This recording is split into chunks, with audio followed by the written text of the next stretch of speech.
Artinya zaman kita hidup pun sebenarnya kita tidak bisa ngelola kehidupan itu, tidak bisa. Nah kalau sama nggak bisa, nanti setelah mati juga tidak bisa. Ya sudah, ketika kita hidup yang ngelola juga Allah, ketika mati juga yang ngelola. Bedanya apa? Nah, ini di sini terus kita dilatih inna sholati wa nusuki wa mahyaya wa mamati lillahi rabbil alamin. Tapi kenapa kita ragu terhadap kehidupan setelah kematian? Karena ketika kita hidup seakan-akan kita tahu cara hidup. Makanya Allah itu tersinggung betul ketika ada orang merasa bisa ngelola cara hidupnya. Makanya kata Allah, kalau gojlok orang-orang yang kepedean itu, kalau kamu top, mbok jangan mati. Itu falaula in kuntum ghairu madinin tarji'unaha in kuntum shadiqin. Kalau kamu merasa top itu jangan mati. Di mana-mana mati itu tidak top.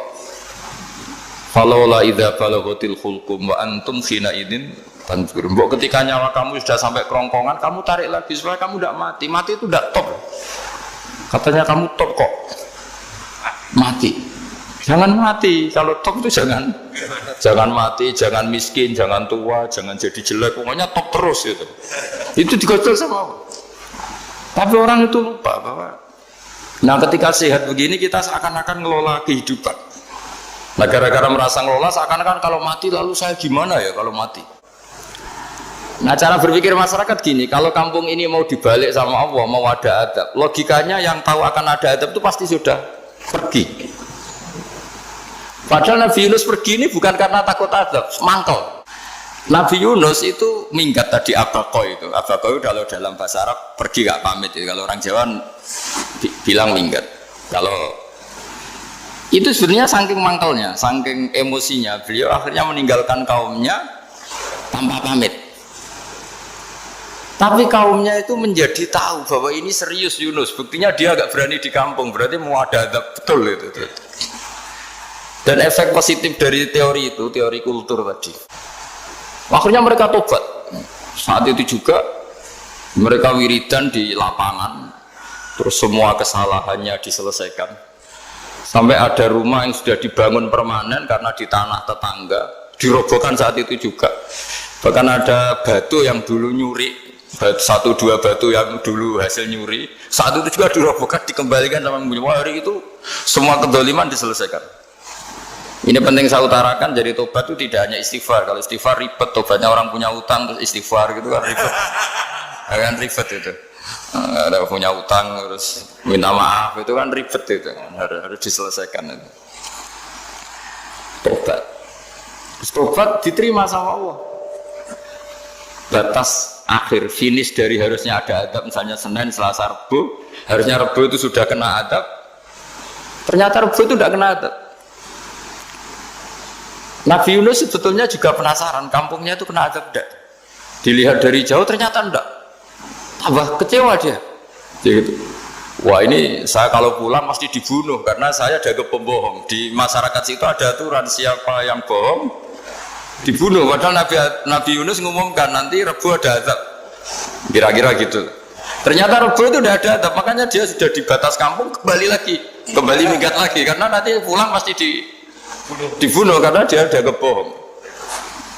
Ya akhirnya masyhur itu, terus dia ikut nelayan sekenanya, yang penting lari dari kampung, ikut nelayan sekenanya. Zaman itu, ini saya ulang lagi zaman itu. Nanti ini efeknya nanti ke tauhid. Zaman itu para nelayan tuh kayak sepakat. Kalau ada kapal atau perahu kok mau tenggelam, itu pasti ada yang minggat. Hanya minggat itu pergi tidak terhormat itu. Terus fasahama fakana minal mudkhadin. Nah dulu tuh orang sudah punya peradaban. Ini cerita kultur, sudah punya peradaban. Punya peradaban. Ya sekarang gini, kalau nyemplungkan salah satu kan tidak adil diundi. Ternyata yang keluar dia Nabi Yunus. Terus mereka tahu ini orang nggak pantas dikorbankan karena Nabi di mana-mana itu ganteng. Memang Allah itu punya sunat unik. Nabi itu harus paling ganteng di kampungnya. Nasabnya juga harus paling baik. Kabar-kabarnya juga istrinya harus paling cantik. Itu memang aturannya gitu. Nggak tahu saya. Dulu saya juga janggal. Kenapa Nabi aturannya harus gitu? Tak angen-angen di pemimpin elek ya isin itu maksudnya. Kalau pemimpin dia masak keriting itu kan piye gitu rasanya itu. Jadi Nabi itu pasti itu paling ganteng di kampungnya, terus dari nasab ya terbaik, terus rata-rata istrinya itu ya selain solihah itu ya paling ganteng. Karena ya dibully kan, sawar tidak jadi Nabi, bujone elek kan ya ribet kalau misalnya ada yang bully gitu kan juga ribet. Singkat cerita terus dia akhirnya ditenggelamkan,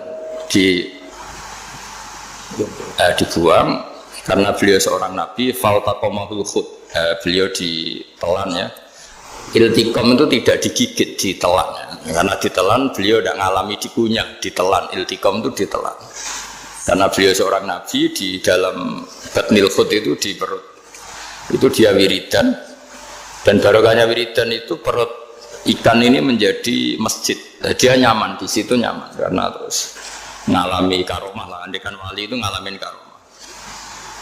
Nah, kesimpulan dari cerita ini itu apa? Masyarakat itu akan selalu dengan kulturnya sendiri. Para nabi juga punya kultur sendiri. Dan Allah yang ngelola itu semua. Saya ulang lagi, Allah yang ngelola itu semua. Makanya terus dua kultur ini kalau Allah menghendaki itu gampang sekali. Akhirnya yang terjadi apa? Nabi Yunus jadi kasih sanksi Allah karena pergi tidak pamit. Masyarakatnya justru enggak karena tobat. Dan tobatnya masyarakatnya ini karena kekeliruan Nabi Yunus. Keliru dengan makna bukan dosa. Andai kan Nabi Yunus saat itu kok di rumah ingin menyaksikan adab, itu masyarakat mesti gak percaya kan ada adab. Mau ada adab kok dia di rumah gitu. Jadi unik, Allah cara ngelola masyarakat itu unik. Nah, dari keunikan-keunikan cara Allah ini kemudian lahirlah ilmu yang bernama ilmu tauhid, ilmu tawakal, ilmu pasrah nang pangeran gitu. Karena kemarin pas Pak Yusuf sama Bu Sulis sowan saya itu tak beri cerita agama itu milik Allah. Jika teori yang dikatakan manusia itu ya teori saja, tetap semua itu di tangan Allah. Ya saya saat itu cerita, misalnya saya ditanya, ini besi, materi besi dengan kaca itu kuat mana? Mesti kita menjawab kuat besi. Tapi saya yang mengendalikan besi dan kaca. Ternyata saya punya merencanakan menghancurkan besi, menetapkan kaca ini tak simpan, akhirnya puluhan tahun. Yang ini saya rencanakan saya hancurkan gitu. Andai kan si yang menjawab tadi tahu rencana saya, mesti kuat bilang kuat kaca. Gitu. Makanya contoh paling gampang tadi, dinosaurus itu hewan paling kuat malah musnah. Pitik yang nggak kuat sampai sekarang. Karena Allah bikin dinosaurus itu punya rencana dihancurkan ya. Sementara ayam enggak, gue rame-rame itunya gitu. Sehingga ya sudah. Nah, agama itu seperti itu. Agama itu sesuai rencana Tuhan. Sehingga ini cerita Nabi. Sehingga Nabi itu kadang nggak tahu bedanya antara sesuatu yang punya data, punya perangkat-perangkat untuk menuju A misalnya, itu nggak tahu bedanya. Jadi kalau Nabi ditanya misalnya gini, onta itu lahir dari betinanya, dari indukannya bisa, ya bisa. Lahir dari batu, jawabnya ya bisa. Kalau dia seorang Nabi pasti jawab bisa. Jadi kalau Nabi ditanya, mata air itu keluar dari bumi kedalaman 7 meter, bisa. Keluar dari sini, dari meja, jawabannya ya bisa. Karena Nabi itu saking dekatnya Allah, tahu betul bahwa perangkat di dunia ini tidak bisa mendikte Allah. Semua itu kehendak Allah. Logika yang terbangun Nabi itu sebenarnya gampang ya. Kalau kita teliti itu hanya gampang, itu sesuatu yang benar itu pasti bisa dijelaskan secara gampang. Nah ini ngaji tauhid biar tidak terlalu berteori itu. Karena kalau saya cerita uang pinter jenengan. Dan saya tidak ingin pinter tentang uang. Tak beri contoh. Nah ini supaya nanti kalau sampean suatu saat meninggal ketemu mungkar nakir itu tahu cara menghadapi. Nanti tak warai tekniknya. Makanya ada cerita agama ini baik sekali. Orang bocorkan ujian nasional itu kriminal, bisa ditangkap Pak Rosidi. Tapi agama ini pertanyaan mungkar nakir dibocorkan semua kiai, itu nggak ditangkap sama mungkar nakir. Harusnya kan rugi karena ini pertanyaan Tapi semua kiai kan sudah membocorkan. Nanti pertanyaannya di kuburan itu man rabbuka, Tuhanmu siapa, agamamu apa. Itu kan sudah dibocorkan. Tapi itu nggak dianggap kriminal. Sementara kita sekolah SD, sekolah SMP bocorkan soal itu dianggap kriminal. Padahal harusnya boleh. Maksudnya kalau menuruti teori itu harusnya boleh kan. Mau pertanyaan mungkar nakir saja dibocorkan kan? Ada dasarnya kan? Ya tapi kan tidak ada itu. Harusnya boleh. Tapi kan terjadi gak ujian kalau dibocorkan itu. Artinya agama ini begitu baik. Pertanyaan yang taruhannya surga neraka saja dibocorkan. Kurang apanya baiknya agama ini? Pertanyaan sepenting itu dibocorkan. Dan kiai-kiai gak ditangkap sama mungkar nakir ya udah itu aja. Saya ulang lagi ya supaya kita ingat fitrah salimah. Soal Anda modern monggo lah, tapi saya sebagai kiai akan ngajari kalian tentang fitrah salimah. Jadi kalau kamu itu benar-benar beragama, ini misalnya kertas, ini lempengan baja. Kalau kamu beragama kalau ditanya kuat mana, ya terserah jenengan. Karena bisa saja kertas ini aku punya niat tak simpan di arsip nasional. Baja ini tak niatkan, tak luluhkan, tak hancurkan. Sehingga kalau kita ngomong ya secara materi harus ditambahi, secara materi kuat gajah ya Allah. Tapi secara substansi jenengan ya terserah jenengan monggo. Nah, di sini yang mulai orang lupa itu karena selalu menjawab pasti kuat gajah. Kata pasti ini yang akhirnya orang menghilangkan teori beragama. Berdasar logika aja. Berdasar logika. Nah akhirnya para nabi, para wali itu ditanya. Saya punya kitab karangannya Abdul Hamid, orang alim. Kitab itu dulu saya ngaji lama sekali, sampai sekarang saya pelajarin. Manusia itu dijebak hukum adat, padahal adat itu ya tidak terlibat. Misalnya kalau ada telur jadi ayam normal itu. Ya tadi indukan unta melahirkan unta normal itu, indukan sapi melahirkan sapi normal. Tapi kalau para nabi itu bilang ya nggak normal, nggak normal artinya tetap ada kekuatan Tuhan. Indukan unta tahu apa tentang unta? Dia punya kekuatan apa? Bisa melahirkan unta, bisa menciptakan unta di perutnya, bisa ada jantungnya, ada paru-parunya, ada ususnya. Dia bisa apa? Di situ ada tangan Tuhan. Gitu. Karena para nabi cara berpikir gitu melihat tembok ya sama. Tembok sama indukan unta itu sama, sama-sama mungkin mengeluarkan unta. Sehingga ketika Nabi Soleh ditanya, bukti apa kekuasaan Tuhanmu? Apa bisa mengeluarkan unta dari batu besar ini? Jawabannya Nabi Soleh ya bisa, langsung saja bisa.